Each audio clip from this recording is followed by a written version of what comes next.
Good morning and welcome to America's Home Cooking. I have one can left of seasoned salmon that I had canned.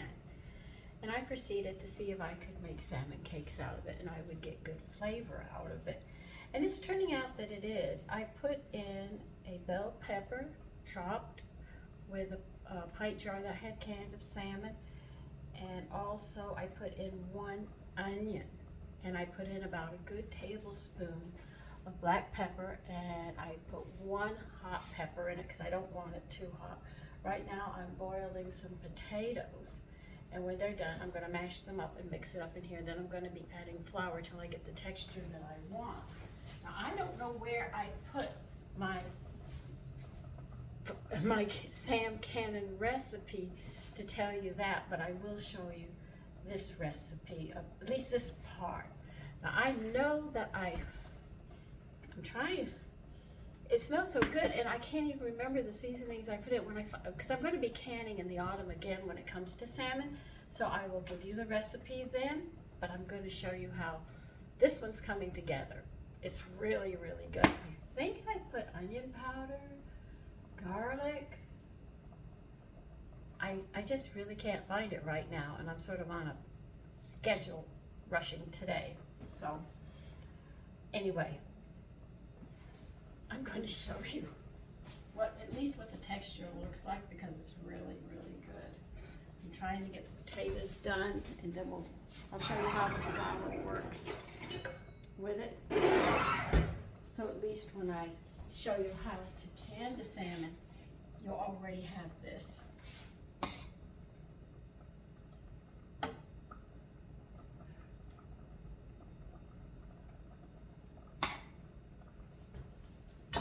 Almost. I'll be ready to mash them.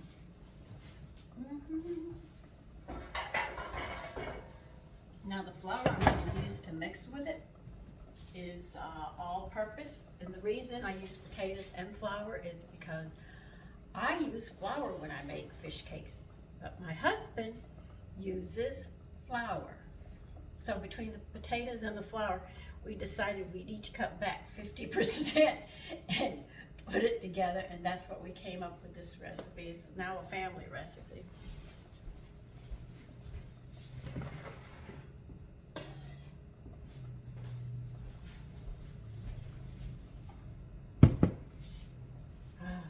Let's see, I need my masher.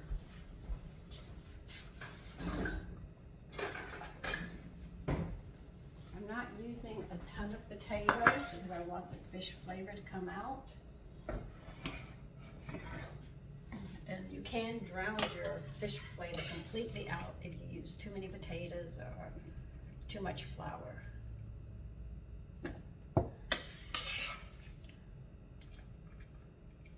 I left the peelings on my potatoes, but I diced them really small.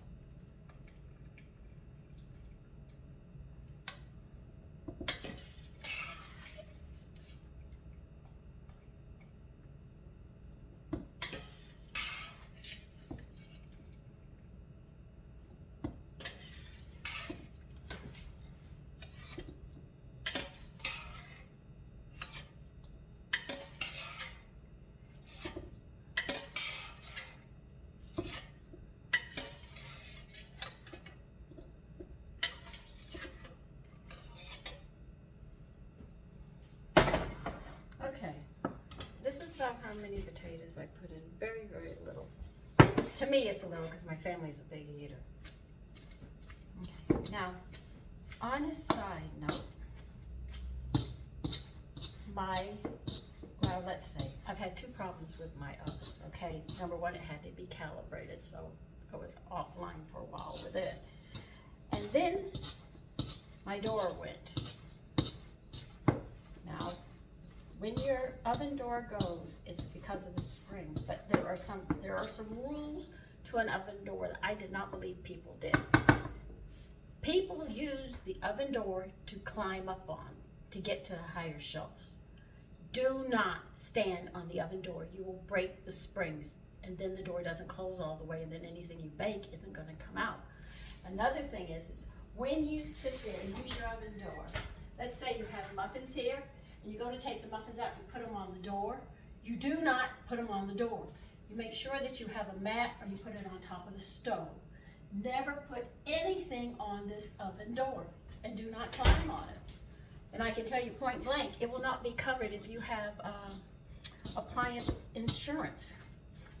And the first thing they accuse you of is that you stood on it to break it. I should know, I went through it. So those are some do's and don'ts that you just don't do. You don't put any weight on that oven door. Will it break? Yes. The springs do go over time. You'll know, at least I know. Okay, if you use your oven a lot like I do, the springs will go and they have to be replaced. But they are not covered if you have an appliance insurance, all right? So I'm letting you know. And another thing you don't do with an oven is leave the oven door and heat your home if the landlord doesn't give you your heat. It's best that you buy heaters for each room then if you're like that. And what you do is you turn the heat on through those rooms. But if you go to work or your children go to school in your home, close their bedroom door and turn the heat off until they come home. These are things that I learned as a little girl from my mother, all right? Because if you leave this oven door open and heat, you burn the thermostat out, okay? Then you're gonna end up burning the heating coils out. If you use the top here, if it's electric, you will burn it out. They're not made to do that. Just a side note, to let you know.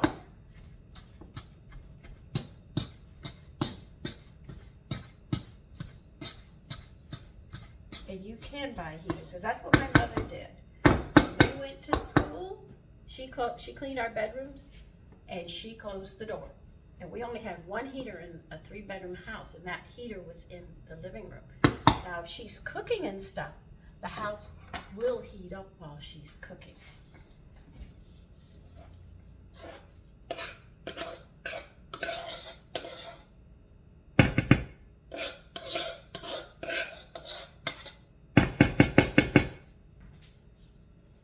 So I'm giving you a heads up on that. If you're renting, do not do those things. It will not be covered. And then you're gonna be out of pocket. And it doesn't come cheap, and those are heavy duty springs on those doors. But not enough to take anybody, even a child's weight.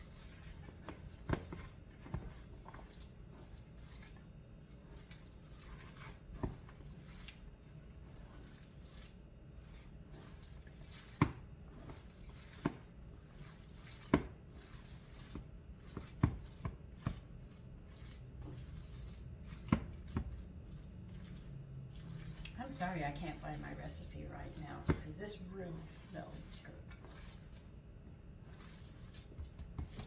Get this off, we'll get some flour in there.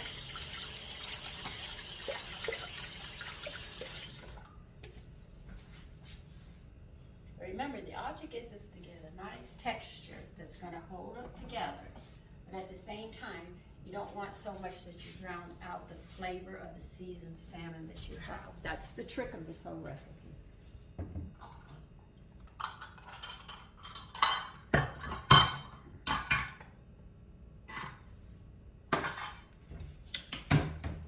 I'm going to be adding 1/4 of a cup at a time.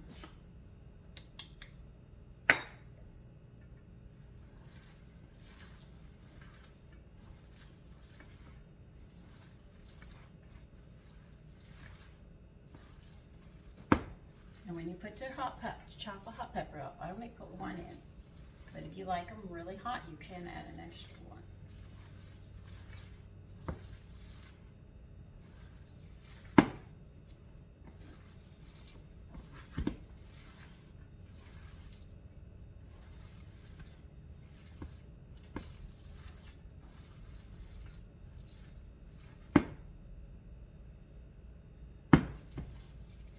This is already pretty tacky.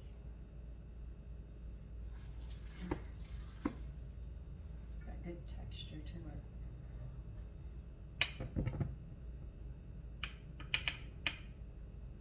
just adding 2 more tablespoons. That might be all that I need for this. It's good texture, I like it.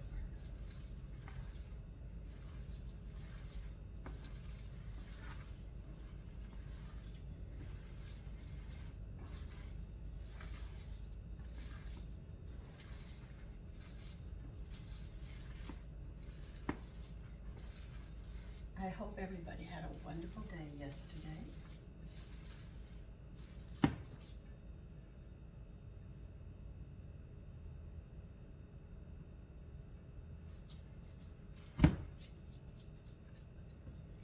I think that is more than enough flour. So I didn't need a lot, so I'm not really making a lot. Well, it's going to look like a lot, but it's not. So I would have a bowl twice as big as this cod cakes.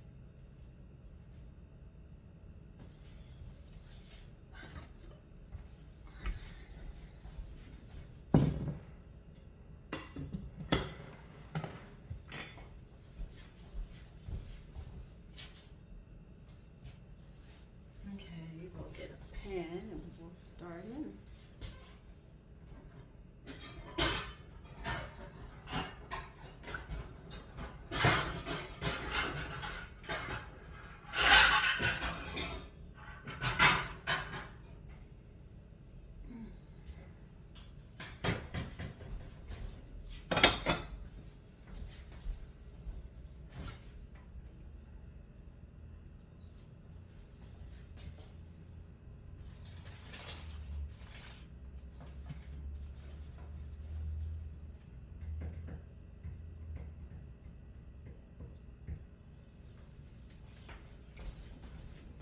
Give me a minute. Okay, I'm heating up the pan. I was a little rushed. I thought I had some oil for this. The only oil I found in the refrigerator was the one I did the donuts in, and I don't use that when I'm cooking food. I use that for my sweets if I'm frying. Then on top of that, I found out I'm running out of yogurt. So I have to get the milk and stuff going for that as well before they open my backup, and then I'll have to start all over again.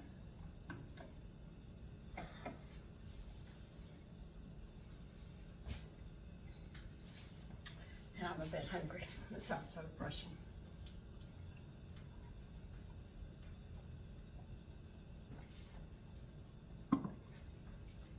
And yes, that's buttermilk that I made.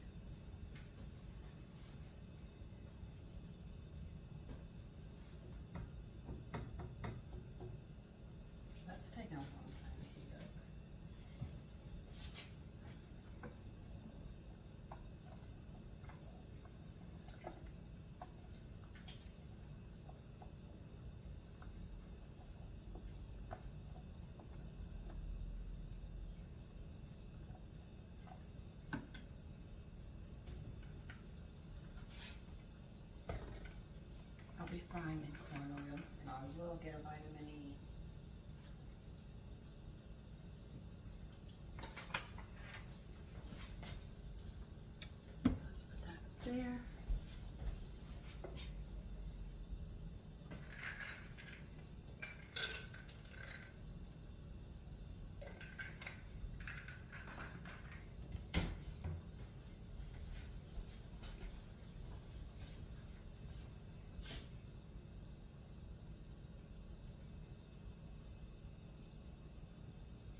When it's ready, I'll bring you back.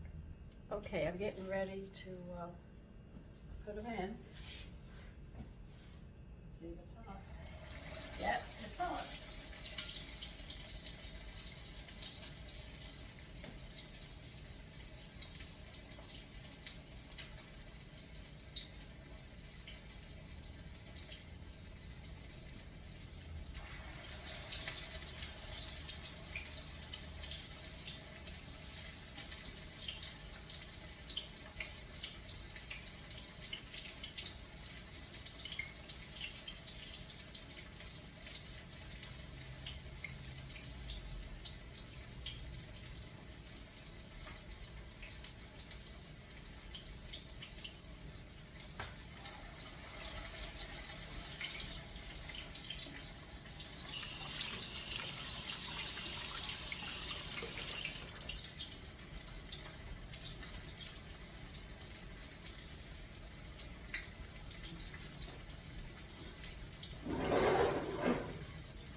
These go excellent with plantains or with steaming vegetables.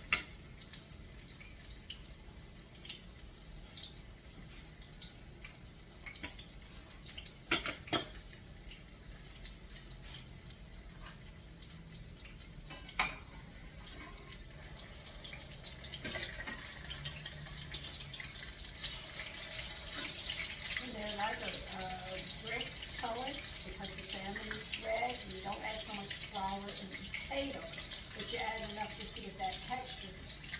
They come out such a lovely color. Now I have made tilapia cakes, but there was too much fluid in it. I have to correct that recipe. So not just having salmon cakes or cod cakes, but I also use tilapia and make these cakes as well. But you have to sort of change it around for each one that you make.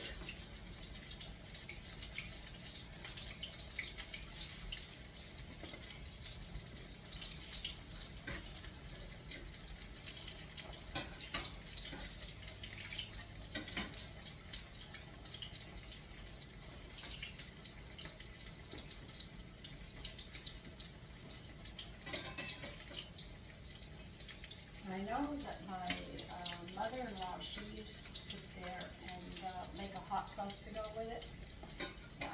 I didn't get that recipe from her, so I'm sort of missing out on that.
finish frying these and I'll show you when they're done.